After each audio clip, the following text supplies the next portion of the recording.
여러분 안녕하세요.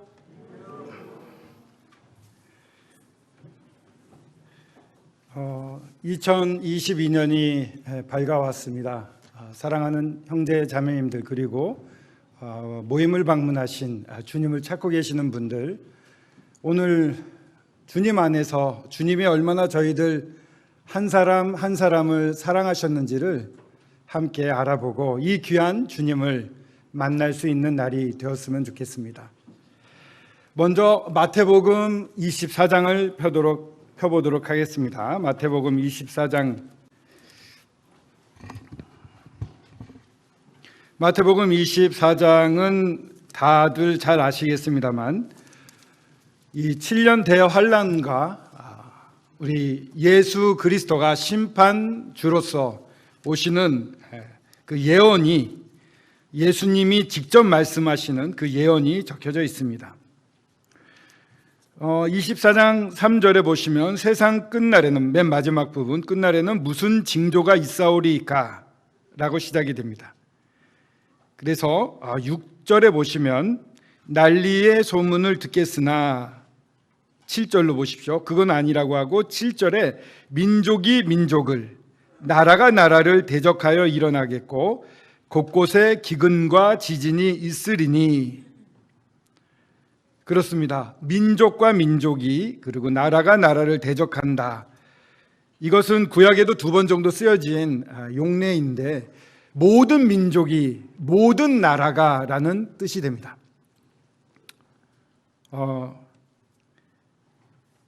그 전까지 기록을 보면 한 1500번 정도의 커다란 전쟁이 전 세계에 있었다고 하지만, 동양에서만 전쟁이 일어나고, 중국을 중심으로 전쟁이 일어나고, 또 서양에서, 유럽에서 전쟁이 일어나고, 대륙별로 일어났지만 이것이 섞여가지고 전 세계적으로 일어난 적이 없었습니다. 그런데 1916년 이 세계 제1차 세계대전이 터지면서 전 세계적인 규모의 전쟁이 일어났습니다. 유럽에서만 일어난 걸로 알고 계시지만 중국에서 10만 명이 넘는 인부들이 동원이 됐고, 영국과 일본이 또한 동맹을 맺고 있어서 일본군도 참여를 했고, 오스트레일리아에서도 많은 사람들이 갔고, 인도에서도 100만 명이 넘는 사람들이 참전을 했고, 캐나다에서도 갔고, 전 지구에서 이런 전쟁이 일어났던 것입니다. 학자들이나 전문가들이 깜짝 놀랐습니다. 이 예언이 실제로 이루어진다. 그때 이미 마지막 환란 시대가 왔다고 생각하는 사람들이 있을 정도로 끔찍한 전쟁이었거든요. 근데 그 1차 세계대전, 2차 세계대전 이후에 일어나는 모든 분쟁들은 전 세계적 상황을 띠고 있습니다. 전 세계적으로 영향을 주는 그런 전쟁들, 분쟁들이 일어나고 있습니다.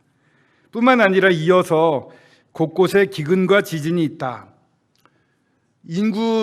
전 세계 인구가 78억 명이라고 한다면 그 중에 한 30% 정도는 음식물을 섭취하는데 어려움을 겪는 사람들이라고 합니다. 저희 같은 한국에서 잘 사는 나라에서는 다이어트를 걱정하지만 전 세계적으로는 이 기근 문제가 대단히 심각합니다. 또 처처의 지진이라고 하는데, 거대 지진이 발생하는 이 빈도수가 19세기, 20세기, 21세기 들어서면서 몇 배씩 뛰고 있습니다. 최근에 한국의 제주도 근처에서도 리히터 규모 5.6인가요? 그 정도의 지진이 해저에서 일어났습니다. 만약에 그것이 육상에서 일어났다면 대단한 재앙이 되었을 것입니다. 그리고 얼마 전에는 통가라는 화산이, 해저 화산이 폭발이 돼서 그 쓰나미가, 일본에도 한 1m 넘는 쓰나미가 그 수천 킬로 떨어져 있는데도 생겼습니다. 미국에도 생기고요. 우리나라 제주도에는 다행히 일본이 막아줘서 그런지 쓰나미는 오지 않았습니다. 불의 고리라고 해서 이 일본의 지진대가 포함이 됩니다. 후지산이라고 하는 일본의 커다란 휴화산이 있는데, 폭발할 것을 두려워하는 그런 예측 기사나 전문가들의 관측들이 있습니다. 뿐만 아니라 1925년까지 우리 백두산도 지진 활동을 했다고 합니다. 100년 주기로 터진다는 그런 설도 있어서 앞으로 3년 두면 2025년이면 백두산도 분화하는 게 아닌가라고 보는 그런 전문가들도 있습니다. 정말 마지막 때가 눈앞에서 다가오는 것을 눈앞에서 볼 수가 있습니다. 7년 대환란이 오면 7년 대환란이 끝난 다음에 예수 그리스도께서 지금은 여러분들을 구원하러 오시고 여러분들의 은혜로 죄인들을 맞이하러 오시지만 7년 대환란 마지막 날 내려오시는 지상재림하시는 우리 예수님은 심판주로 오십니다. 7년 대환란 동안에 일어나는 것은 세상에 하나님을 대적하는 모든 악 일소하시는 것입니다. 다 적그리스도를 비롯해서 적그리스도 편에 섰던 모든 세력들을 전부 멸망시키실 것입니다. 그리고 유대인들이 지금까지는 여러 어려움이 있었습니다. 2000년이 넘는 역사 가운데 홀로코스트에 200만 명이 가스실에서 목숨을 잃기도 하고 말도 안 되는 핍박을 받았음에도 불구하고 아직까지 우리 예수 그리스도를 메시아로 받아들이지 않고 있습니다. 민족적인 회개가 이루어지지 않고 있습니다. 7년 대환란은 그런 민족적 회개가 일어나게 하는 하나님의 심판의 시기이기도 합니다. 심판이 왜 우리에게 필요할까요? 심판이 있어야지만 스스로를 돌아보고 자신의 행위를 회개할 수가 있습니다. 얼마 전에 대전에서 있었던 일인데 취업을 앞둔 대학교 4학년 졸업 대기자였습니다. 알바를 마치고 돌아가다가 음주 뺑소니 차량에 치여서 그 자리에서 사망을 했습니다. 근데 기가 막히게도 가해자는 유족들에게 사과 한 번 하지 않았다고 합니다. 그러나 재판 가운데 무기징역이 구형이 되자 그 가해자 쪽에서 겨우 합의를 하자고 얘기를 나왔다고 합니다.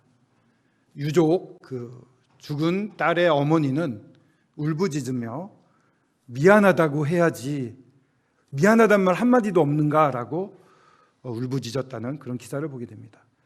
무기징역이라는 무서운 심판이 오니까 구형이 되니까 그제서야 움직이기 시작하는 이 사람의 악한 모습을 저희들은 알 수가 있습니다. 저희들 가운데도 그런 모습이 있지 않습니까? 심판이 있을 때 돌아보게 됩니다. 이 7년 대환란을 통해서 이 세상의 모든 인류들이 하나님이 계신 것과 그분이 바로 구세주, 예수 그리스도가 구세주인 것을 믿게 됩니다.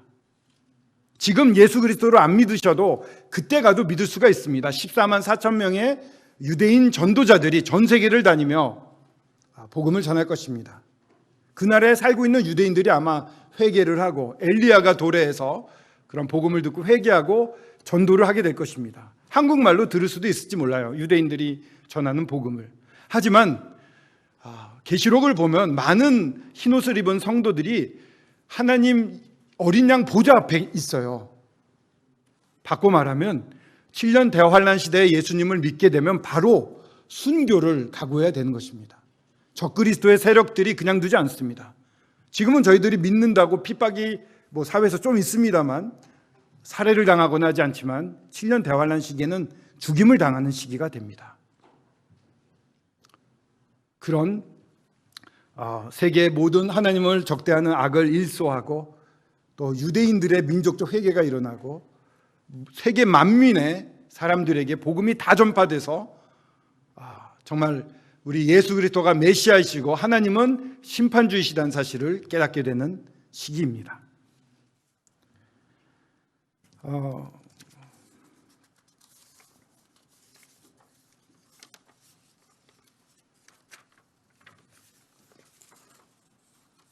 현재 그 7년 대환란은 언제 시작이 되냐면은 로마인의 후예가 이스라엘과 평화조약을 맺는 날이 7년 대환란의 시작의 날입니다. 그 적그리스도가 나타날 때 전 세계는 통일정부가 돼요. 한 사람이 전체를 다스릴 수 있는 환경이 되고 그러다가 10개 나라로 나뉘어졌다가 7개 나라로 나눠지지만 7년 대환란에 들어가서 후반기에는 이 적그리스도에 의해서 완전히 통제당하는 시대가 됩니다. 지금 전 세계를 보시면 전체주의로 흘러가고 있는 것을 볼 수가 있습니다. 저희들이요, 이렇게 개개인의 자유를, 개개인의 생명을, 개개인의 행복의 추구를 중시하고 당연한 것처럼 여기던 시기는 100여 년밖에 안 돼요. 사실은 전 세계적으로 보면 1776년에 미국의 독립선언문, 이 영국의 국왕이나 귀족들의 압제로부터 우리는 이 청교도 정신의 이 신앙을 지키며 사람답게, 하나님이 사람답게 살라고 하신 것을 지키도록 살겠다 하고 독립선언문을 작성을 해서 선포를 합니다. 그냥 이론이 아니라 실천 강령으로 써요. 거기에 보면은 인간은 모두 평등하고 하나님이 우리에게 권리를 주셨는데 그 권리는 자유와 생명과 행복을 추구할 권리다, 이렇게 완전 표현을 하고, 이걸 위해서 정부가 있고 이걸 위해서 우리가 살아간다라고 표명을 하고 실제로 그런 삶을 살려고 노력을 했습니다. 100년 뒤가 됐을 때 1984년 알랭이라는 의사가 먼저 한국에 들어옵니다. 그래서 황실에 있던 민영환을 이렇게 크게 다쳤는데 고치게 됩니다. 그래서 미국인 또 선교사들에게 마음이 열립니다. 덕분에 언더우드, 1985년에 들어왔던 언더우드나 아니면은 아펜젤러 같은 분들이 정말 교회를 세우고 학교를 세우고 병원을 세우면서 이 대한민국을 바꿔간 것입니다. 조선을 그 당시에 바꿔갔는데 어떻게 됐냐면, 그 당시에 그 견물록을 보게 되면요, 탐관 오리들이 부한 농민들을 데려다 무조건 주리를 튼답니다. 그래서 그가 가진 부를 착취하는, 그게 당연한 것처럼 되어 있었던 게 조선조 말기에 한국 사회의 모습이었어요. 인권 이런 게 없었어요. 개인을 소중히 한다 없었습니다. 그러나 교회가 생기면서 교회 안에서는 산농공상 이런 차별이 없었습니다. 같은 데 앉아서 양반이고 평민이고 종이고 같이 예배를 드렸어요. 또 장로교가 들어와서 장로들을 뽑거나 선출을 하게 되는데 스스로 누군가를 뽑는 것을 처음 경험하게 됩니다. 그 한글도 띄어쓰기도 하고 또 가로 쓰기도 하고 그 전까지 죽어있던 한글들을 보급을 합니다. 언더우드가 일본에서 85년도에 들어올 때 이미 마가복음을 한국어로 번역해서 들어왔어요. 사람들이 눈이 뜨이고 교육이 되고 깨우치게 되고 하나님이 세상을 이처럼 사랑하사라는 그 사랑을 맛보게 된 것입니다. 그렇게 조선은 변화를 입었고, 일제의 이러한 핍박 가운데서도 1919년에는 독립운동을 할 수 있는 그러한 기반이 마련이 되는데, 그 독립운동의 기반에 흐르는 게 무엇입니까? 사람답게 살 권리 아닙니까? 우리는 평등하다. 그런 정신이 어디서 왔습니까? 기독교의 선교사들로 말미암아 왔고, 그것은 성경, 하나님의 가르침이 복음이었던 것입니다. 근데 이 복음의 나라들이 지금 많이 쇠퇴하고 있어요. 미국은 그렇게 근대 민주주의에 큰 영향을 미쳤고 세계의 민주주의의 세계 경찰 역할을 해왔다가 지금은 많이 약해지고 있습니다. 얼마 전에 북한이 여러 미사일을 발사를 했습니다. 지금 무슨 시사 강연을 하는 것 같습니다. 미사일을 많이 발사했죠. 작년 말부터 얼마 전까지 6차례 발사를 했습니다. 극초음속 미사일, 이스칸데르 미사일. 이거는 지금까지의 북한의 실력과는 너무 다른 것들입니다. 극초음속은요, 지금 가지고 있는 나라가 영국, 중국, 러시아밖에 없어요. 그거는 아무것도 못 잡아냅니다. 극초음속을 쏘면은 예전에는 한 6, 7분, 5, 6분 미사일이 떠서 서울에 떨어질 때까지 기간이 있기 때문에 대처를 할 수 있는데 1분이면 도착을 해요. 북한의 핵 수준이 엄청 높아져서 그 극초음속 미사일에도 핵탄두를 실을 수가 있는 시대가 됐습니다. 한국은 정말 인질이 된 거예요. 이스칸데르 미사일은 지금 저희 한국에 있는 패트리어트 3가 있는데 그거는 마하 5, 6까지의 미사일을 다 잡아냅니다. 근데 극초음속은 못 잡고요. 이스칸데르 극초음속은 마하 15, 11 이렇게 되거든요. 그리고 또 이스칸데르는 이렇게 움직이면서 와요. 그래서 못 잡아냅니다. 거기에 핵을 실을 수가 있어요, 북한은. 사실 우리에게는 엄청난 재앙이 지금 도래한 것입니다. 오죽하면은 북한에서 얼마 전에 극초음속을 발사했을 때 미국의 전역에 공항에서 15분 동안 이륙 금지령이 떨어졌습니다. 혹시 이 미사일이 미국으로 오는 거 아니야? 라는 생각을 한 게 아닌가 전문가들은 보고 있어요. 이런 정말 위험한 전쟁이 코앞에 있는 시대에 저희들이 살고 있습니다. 왜 북한이 이렇게 당당하게 할 수 있습니까? 미국에 이미 빠졌습니다. 러시아가 팽창하고 있습니다. 우크라이나, 지금 유럽의 우크라이나, 지금 러시아군이 침공하려고 하고 있어요. 근데 미국이 힘이 빠진 걸 보고 러시아가 도발을 한 것입니다. 전쟁 없이 아마 우크라이나를 먹게 될 것입니다. 그리고 중국이 굉장히 팽창을 하고 있습니다. 러시아나 중국은 사회주의 국가, 전체주의 국가입니다. 인권이나 생명이 소중하게 여기지 않습니다. 그나마 러시아는 정교도가 있어서 그나마 그리스 정교가 들어가서 그나마 좀 이 기독교적인 색채가 있는데 중국은 좀 아쉽게도 그런 면은 더 없습니다. 문화혁명이라든가 이래서 식자들이 많이 죽었기 때문에. 근데 2025년까지 중국 제조를 해서 중국 제품에 대해서 전혀 부끄러워하지 않고 자랑할 수 있는 제품을 만들겠다고 2015년에 선언을 했습니다. 지금 젊은이들이 쓰는 가전제품, 핸드폰 이런 것들은 중국 제를 많이 쓰고 있습니다. 샤오미를 비롯해서 2025년까지 메이드 인 차이나를 부끄러워하지 않는 나라를 만들겠다. 2035년까지는 경제력을 미국을 뛰어넘겠다. 2050년에는 군사력을 포함해서 미국을 뛰어넘어 전 세계 패권국이 되겠다. 2017년도에 그러한 목표를 설정을 하고 천명을 했습니다. 착착착 진행되고 있어서 어느 영국의 기관의 보고서에는 중국이 2030년이면 미국을 뛰어넘을 수 있다. 이렇게 보고하는 곳도 있습니다. 경제력으로요. 그럼 한국은요, 이제는 중국에 완전히 휩쓸려 갈 것입니다. 어때? 이럴지도 모르지만 중국이 지금 또 진행하는 것 중에 하나가 안면 인식 CCTV와 AI와 빅데이터를 사용해서 전국의 국민들을 하나하나 들여다보고 있습니다. 2019년에는 CCTV가 한 2억 대 정도 됐는데 어떤 과거 기사를 보면 2020년대 말에는 전국에 CCTV가 안면 인식형 CCTV가 6억 대가 설치가 된다고 합니다. 14억 인구 두 명당 하나의 CCTV로 사생활을 들여다보고 어느 정도냐면요, 이렇게 담배를 피고 가다가 꽁초를 버리면 그 사람 핸드폰에 문자가 와요. 당신 담배 꽁초 버리지 말라고. 신천에서 실제로 있었고, 또 중경 쪽이나 이런 데선 길을 무단횡단을 하면은 그것이 바로 횡단보도 앞에 이 전광판에 그 사람의 인적 사항이 뜹니다. 몇 초 안에 알아버리는 거예요. 그래서 14억 인구를 1초 만에 그 사람이 누군지 식별해내는 기술을 목표로 하고 아마 도달했을 것 같습니다. 모든 사람들을 꼼짝 못하게 붙잡아 매는 겁니다. 어떤 서방 기자가 한번 테스트를 해보려고 물건을 훔쳐가지고 일부러 막 도망을 쳐봤답니다. 그래서 막 뛰어가서 지하철을 탔는데 지하철에 딱 경찰들이 기다리고 있대요. 7분 동안 도망치다 잡혔답니다. 7분밖에 못 도망칩니다. 유명한 성룡이 2018년에 어떠한 이러한 콘서트를 했는데 콘서트장에서 갑자기 무장경찰이 동원이 되더니 범죄자를 한 명 잡아갔답니다.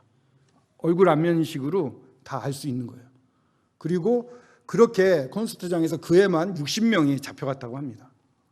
자, 이 기술이 전 세계로 퍼지게 되면 어떻게 될까요? 78억 명이라고 하지만 5초면은 이 기술을 다 활용하면 5초면은 이 사람이 누구고 어디 있고 이런 거 다 알 수가 있어요. 한국도 예외가 아닙니다. 얼마 전에도 이제 보도가 됐습니다만 기관들에서 기자들의 통신 기록을 조회를 했습니다. 저도 예외는 아니었습니다만, 그러니까 제가 어디에다가 만약에 더 영장을 발부해서 보게 된다면 이 사람이 누구랑 통화했는지, 이 사람이 어디서 어느 지점에서 통화했는지 다 알 수 있고요.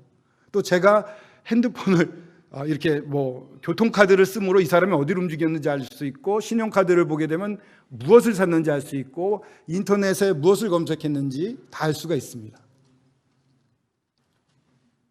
저희들이 권리가 많이 침해되고 있는 것 너무 당연한 것처럼 여기는데 밥 먹을 권리라든가 쇼핑할 권리도 제한을 받고 있지 않습니까? 집에서 자유롭게 모이는 것도 사실은 통제를 당하고 있는 시대에 살고 있습니다. 알게 모르게 전체주의 국가로 저희들이 흘러가고 있어요. 전체주의 국가로 간다는 것은 적그리스도가 나타나서 전 세계를 다스리기 쉬운 환경이 되어가고 있는 것입니다. 눈앞에 실제로 이게 하나하나 다가오고 있습니다. 전체주의 국가는 한 사람, 소수를 위해서 모든 사람이 굴복하고 희생해야 되는 것입니다. 이 서론을 제가 길게 말씀드렸는데 우리 주님과는 정반대로 가고 있는 것입니다. 우리가 믿는 주님은 그렇지 않습니다. 하나님이 세상을 이처럼 사랑하사, 세상은 사람들 아니겠습니까? 하나님이 사람들을 이처럼 사랑하사 독생자를 주셨습니다. 이는 저를 믿는 자마다 멸망치 않고 영생을 얻게 하려고 합니다. 영생, 영원한 생명, 지옥에 가지 않고 영원히 사는 것도 좋습니다만 지금 이 순간 예수 그리스도의 생명이 들어와서 예수님과 동행하는 완전한 삶을 살 수 있는 것입니다. 저희들이 기억을 더듬어 운전해 가면 자주 틀립니다. 요새는 길이 복잡해졌어요. 내비게이션을 틀고 내비를 틀고 가면 안 틀립니다. 저희 삶의 내비와 같은 정말 올바른 길로 인도해 주시는 우리 주님이 한 명 한 명을 사랑하시고 한 명 한 명을 만나러 오시고 한 명 한 명을 인도하려고 하십니다. 한 명 한 명을 너무 소중히 여기셔요. 이 사람의 행복을 가장 원하시는 분이 바로 주님이십니다. 이 주님이 자 이제 다음 단계로 넘어가서 주님이 개인에게 찾아오시는 모습을 한번 보겠습니다. 마가복음 5장을 한번 보도록 하겠습니다. 서론이 좀 길었습니다만 마가복음 5장에 보면 세 부류의 사람에게 예수님이 찾아가십니다. 사마리아 여인을 찾아간 장면도 너무 아름답습니다. 문둥병자를 찾아가서 손을 얹고 기도해 주시는 장면도 너무 아름답습니다. 그러나 오늘은 마가복음 5장에 나오는 세 부류를 찾아가신 주님을 한번 보겠습니다. 이렇게 찾아오신 주님을 좀 살펴보고요. 또 이 주님이 찾아오기 위해서 치르신 대가가 어떤 것인지를 좀 살피면서 오늘 말씀을 마감하도록 하겠습니다. 우선 마가복음 5장입니다. 첫 번째 누가 나옵니까? 2절에 보면 배에서 나오심에 곧 더러운 귀신 들린 사람이 무덤 사이에서 나와 예수를 만나니라. 귀신 들린 사람, 거라사에서 귀신 들린 사람이 예수님을 만나러 앞에 나왔습니다. 이 지역은 어떤 지역이었습니까?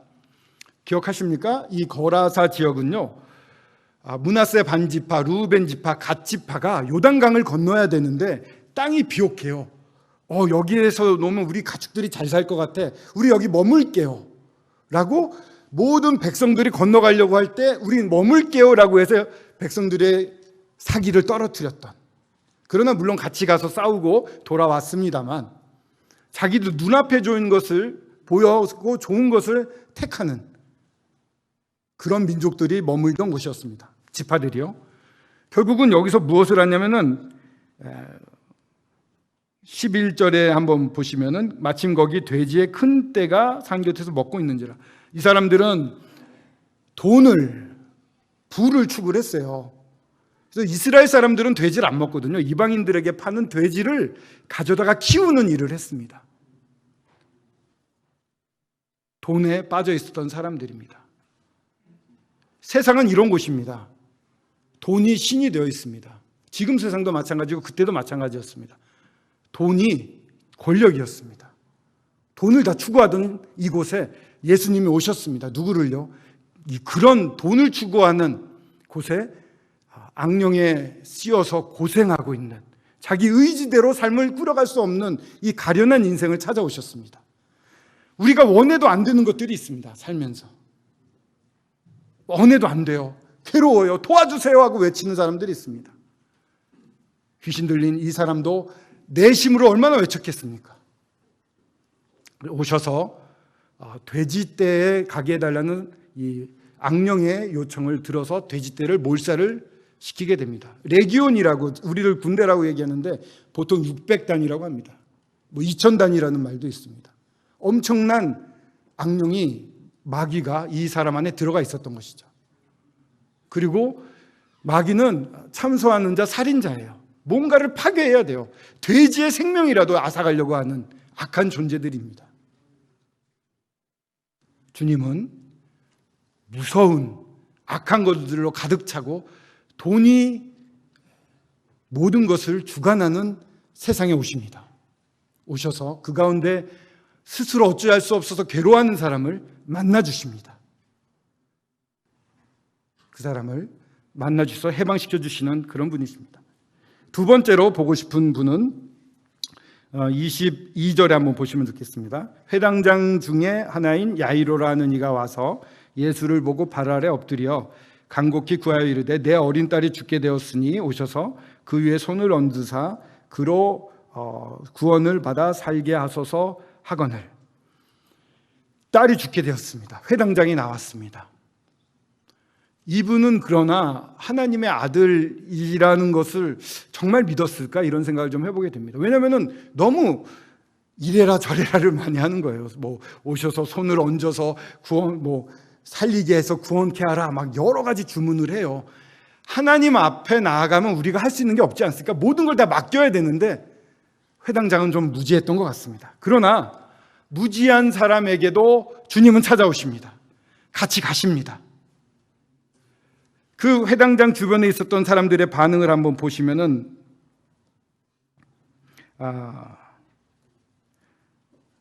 이 40절에 보십시오. 주님이 그 아이가 죽은 게 아니라 잔다 하셨더니 40절에 그들이 비웃더라. 예수께서 그들을 다 내보내신 후에 무지할 뿐만 아니라 예수 그리스도가 오셨는데 이분의 능력이 하나님의 능력이 얼마나 큰지를 모르고 있는 무지하고 오히려 그런 분을 조롱하는 세상에 예수님은 묵묵히 오십니다. 그래서 간절히 원하는 자에게, 잘 모르고도 원하는 자에게 오셔서 이 딸을 살리십니다. 달리다금 일어나라. 이 세상에 얼마나 많은 사람들이 하나님을 모릅니까? 모르고서 얼마나 자기 마음대로 이렇게 만들어냅니까? 제가 그런 사람이었거든요. 제가 하나님이 계시면 왜 이런 불의한 일이 일어나, 왜 전쟁이 일어나, 왜 살인범이 있어, 막 이러면서 엄청 불평을 하면서 하나님이 있으면 이래야지 하고 말했던 엄청 교만한 사람이었어요. 무지하고 조롱했던 사람이었어요. 하나님 위에서 하나님을 마치 부려먹었어요. 하나님을 몰라서 그랬습니다만 그런 오만한 자들에게도 주님은 오셔서 만나 주십니다. 오해하고 있는 사람들에게 오셔서 만나 주십니다. 마지막으로 나오는 분은 누구시냐면은 25절 보십시오. 12해를 혈루증으로 알아온 한 여자가 있습니다. 그렇습니다. 12해를 혈루증을 앓았던, 이건 부정한 병으로 여겨져서 정말 병원에 가면 돈을 다 뜯기고 수치를 당하고 창피를 당하고 낫지는 않고 너무너무 고생한 사람인데 예수 그리스도의 말씀을 듣고 하나님의 아들이라는 믿음이 생겼습니다. 이분에게 나가면 내가 고쳐질 거야라는 믿음을 가지고 나왔습니다. 그러나 많은 사람들이 모였습니다. 그리고 만졌는데 예수님은 알았어요. 예수님이 몰랐을까요? 이 여인이 다가오는 것을 예수님 아셨다고 생각합니다. 믿음을 갖고 오는 사람을 어떻게 예수님이 모르시겠어요? 그 사람 만나고 싶어서 이 땅에 오셨는데, 우리 사람들 만나고 싶어서, 개개인적으로 만나고 싶어서, 한 분 한 분을 만나고 싶어서 오셨는데 어찌 모르겠습니까? 근데 오는 것을 알았을 것입니다. 그래서 내 능력이 나갔다 하고 돌아봤을 때 제자들이 이럽니다. 이렇게 사람이 많은데 어떻게 합니까? 이렇게 얘기를 합니다. 많은 사람들 중에 하나입니다. 많은 사람들 그냥 무시되는 존재예요. 그렇지 않습니까? 저희들 그냥 나랑 연관되지 않는 모든 사람들을 그냥 무시하고 무관심하게 살지 않습니까? 세상은 이렇게 무관심과 무시가 넘쳐나는 곳입니다. 그런데 그런 곳에 우리 주님은 찾아오십니다. 그래서 믿음을 갖고 찾아오는 이 여인을 만나 주십니다. 이렇게 말씀하시죠. 34절에 딸아 내 믿음이 너를 구원하였으니 평안히 가라 내 병에서 놓여 건강할지어다. 이렇게 말씀을 하시고 딸을 보내십니다. 여인을 보내십니다. 그렇습니다. 계시록 3장 20절도 한번 같이 열어보겠습니다. 계시록 3장 20절.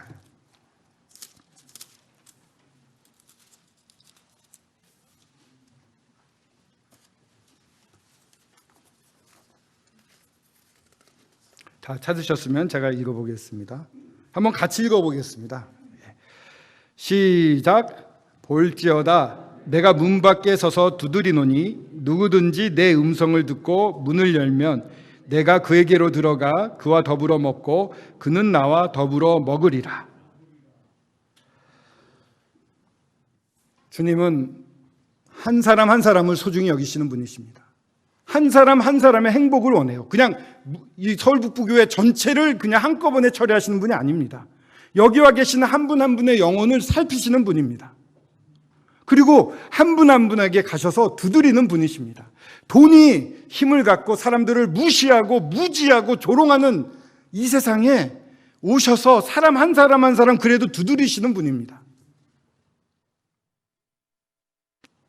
내가 문 밖에 서서 두드리노니 누구든지 내 음성을 듣고 문을 열면 내가 그에게로 들어가 그와 더불어 먹고. 문을 여십시오. 그분이 찾아오셨습니다. 이 세상은 전체주의로 소수를 위해서 전체를 무시하고 굴복시키고 희생시키는 그런 세계입니다. 이런 세계의 유일한 빛, 우리가 이와 같이 살 수 있는 것은 예수 그리스도의 복음으로 말미암았습니다. 예수님이 이 땅에 몸을 입고 오셔서 우리를 찾아오셨기 때문에 우리가 지금 이 정도의 삶을 살 수 있는 것입니다. 그러나 이제 더 악화되고 무서운 시대가 올 것입니다. 이런 시대에 주님은 문을 두드리십니다. 여러분들의 문을 두드리십니다. 내가 왔다. 나를 만나다오. 문을 열어다오. 나를 영접해다오. 주님은 나랑 여러분 한 분 한 분이랑 관계를 맺고 싶어 하시는 분이세요.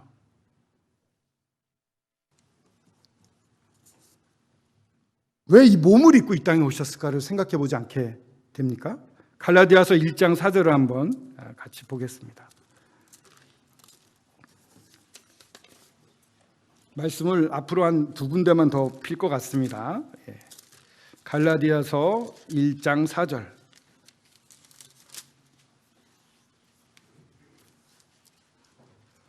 왜 몸을 입고 오셨는지 그 부분에 대해서 한번 같이 읽어보겠습니다. 1장 4절인데요. 가능하시면 함께 또 읽어보도록 하겠습니다.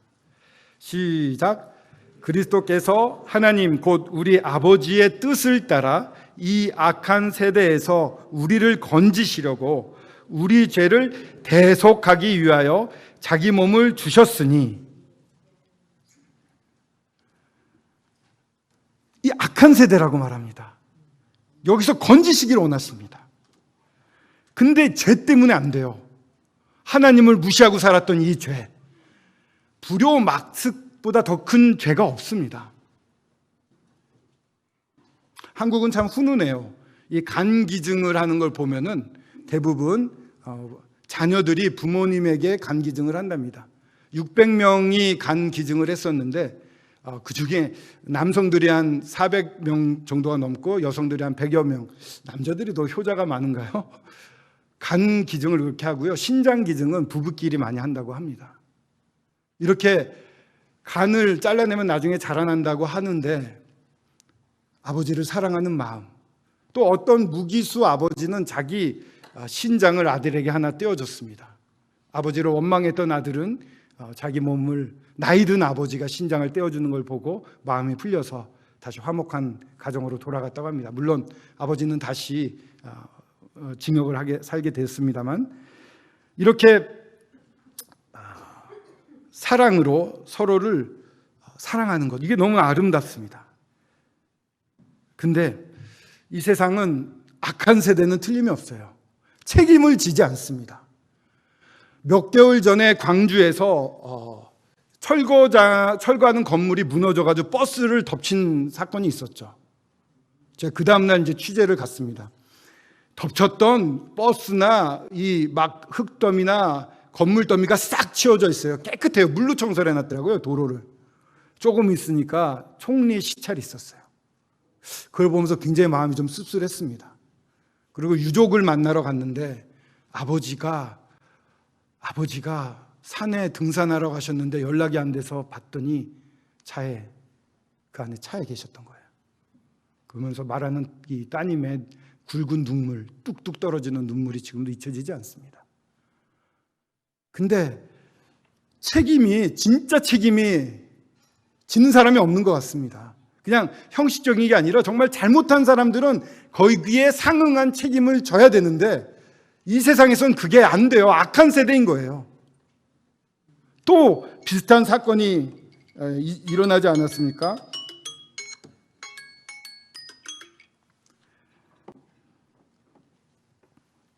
아무도 책임을 지지 않는.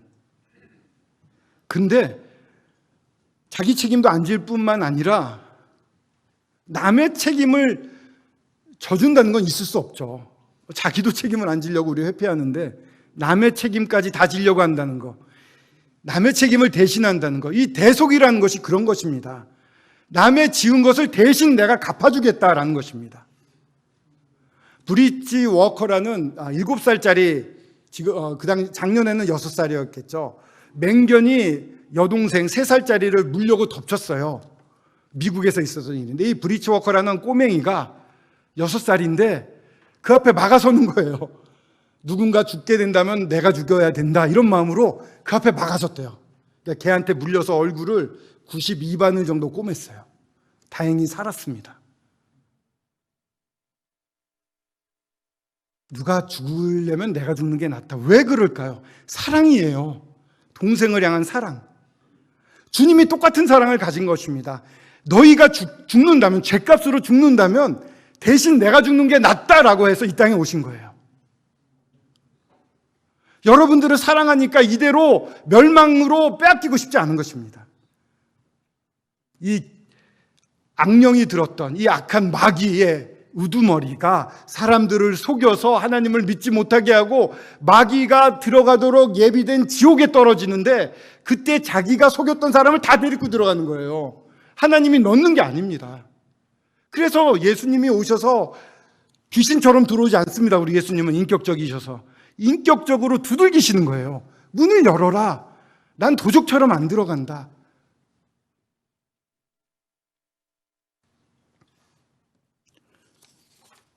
시편 22편 14절에서 19절 한번 보시겠습니다.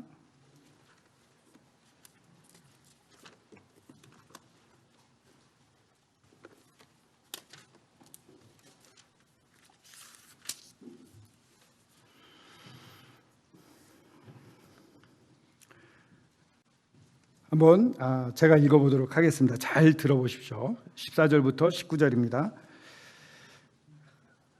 이 시편은 메시아 시편이라고 이름이 붙어있는 곳입니다. 메시아의 우리 예수 그리스도가 십자가에 달려 고난을 받으실 것을 미리 예언한 시편입니다. 이게 쓰여졌다는 것은 이 사실을 아버지도 그리고 아들 예수 그리스도도 아직 이 땅에 오시기 전부터 알았다는 얘기입니다. 아버지와 아들이 묵상하던 말씀일 수도 있습니다. 다 같이 한번 읽어볼게요. 나는 물같이 쏟아졌으며 내 모든 뼈는 어그러졌으며 내 마음은 밀랍 같아서 내 속에서 녹았으며. 제가 읽어볼게요. 15절에 내 힘이 말라 질그릇 조각 같고 내 혀가 입천정에 붙었나이다. 14절에는요 물같이 쏟아졌다고 합니다. 이 온몸에 힘이 빠지는 거예요. 내 뼈가 어그러졌다고 그랬어요. 이 뒤틀리는 거죠.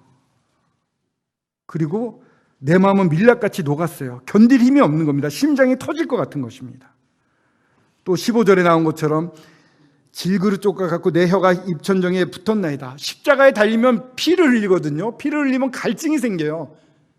총에 맞아 죽어가는 사람이 제일 원하는 게 물이에요. 피를 많이 흘렸기 때문에. 물 마시면 바로 그 자리에서 죽습니다. 근데 십자가에서 피를 흘리기 때문에 갈증이 심해요. 혀가 그냥 딱 달라붙는 것입니다. 개들이 나를 16절 개들이 나를 에워쌌으며 악한 무리가 나를 둘러 내 수족을 찔렀나이다. 손과 발이 찔리셨습니다. 내가 내 모든 뼈를 셀 수 있나이다. 그들이 나를 주목하여 보고 내 겉옷을 나누며 속옷을 제비 뽑나이다.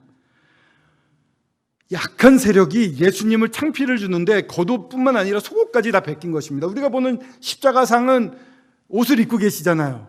근데 실제는 다 베낀 것입니다. 정말 수치스러운 형틀이죠. 고통이죠.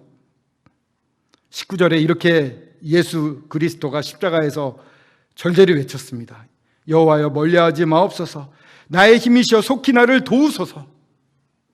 그렇습니다. 이 파트릭 벨루라는 프랑스 의사가 31명의 죽음에 대해서 조사를 했습니다.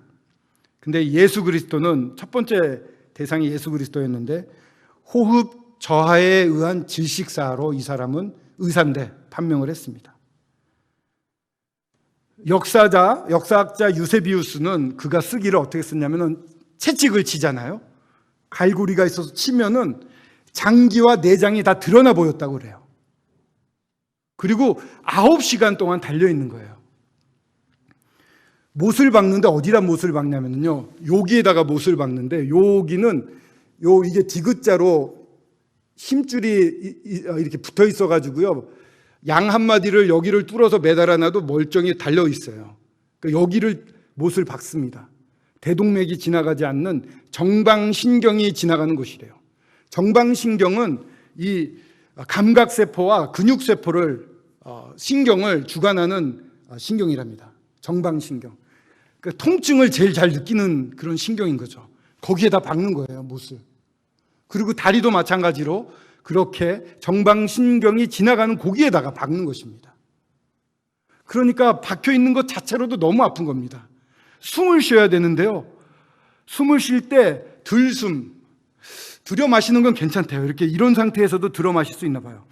근데 날숨 이렇게 내뱉으려고 그러면 이 횡격막이 펴져야 돼서 몸을 들어 올려야 된답니다. 어떻게 들어 올립니까? 못 박힌 그 다리에다 힘을 줘야 되는 거예요. 그러면서 이 양쪽에도 힘을 줘야 되니까 이 손과 발에서 오는 충격이 뇌에 도달할 때 엄청나답니다. 만약에 말을 한다고 그러면 더 아프다는 거예요. 예수님은 십자가에서 7번이나 말씀을 하셨어요. 예언을 성취하시고 우리 사랑하심을 나타내기 위해서 그 고통 중에 말씀 안 하셔도 될 만한데 말씀하셨어요. 마지막 말씀이 무엇입니까? 다 이루었다. 너의 죄값을 내가 다 이루었다. 대속했다. 내가 짊어지는 이 죄가 있는데 보라, 세상 죄를 지고 가는 하나님의 어린 양이로다, 이렇게 얘기하지 않습니까? 세상은요, 지구가 만들어지고 지구가 멸망할 때가 전체가 세상입니다. 그럼 지금 이 순간도 세상이에요. 내가 태어날 때도 세상, 죽을 때도 세상. 이 세상에 이 대한민국이 있고 창동이 있고 서울 북부교회가 있고 3층이 있고 이 자리에 내가 있는 것입니다. 내가 세상이에요. 내가 태어나서 죽을 때까지의 모든 죄를 예수 그리스도가 짊어지고 가신 것입니다. 짊어지시고 대신 책임을 진다. 내가 대신 갚겠다. 내 생명으로, 죄의 삭은 사망이니까 한번 죽어야 되니까 내가 대신 죽음으로 너의 죄를 다 갚겠다. 다 이뤘다라고 말 한마디 하기 어려우신 그 가운데 땡기시면서 온 충격을 다 받아가시면서 말씀하셨습니다. 여러분 한 분 한 분에게 말씀하신 것입니다. 이 약속은 한 분 한 분에게 다 도달이 되는 것입니다. 다 이루었다.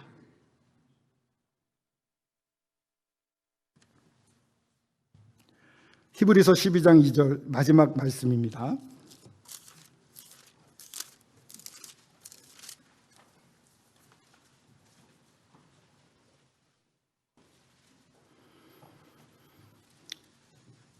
저희들이 봐야 될 분은 한 분이에요. 이 순간 다른 생각, 주변 사람 생각하지 말고 이분만 바라보십시오. 누굽니까?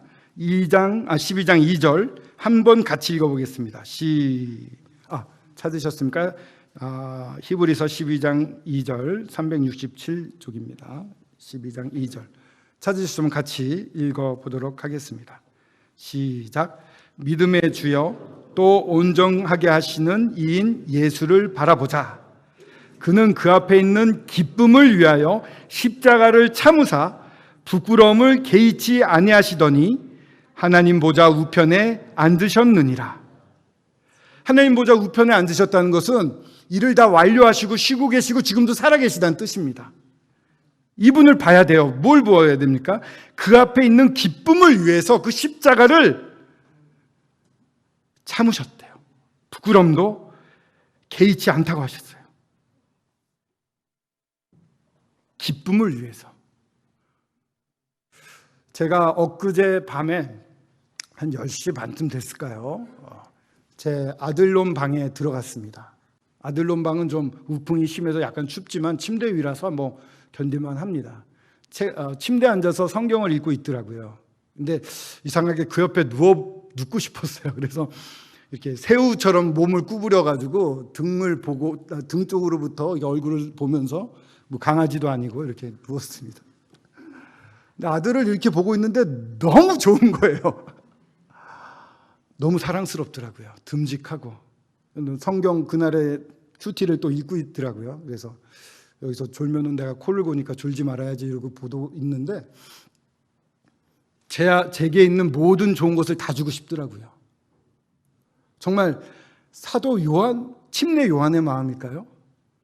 나는 쇠하고 그가 흥하여야 되겠다 이런 마음 있잖아요.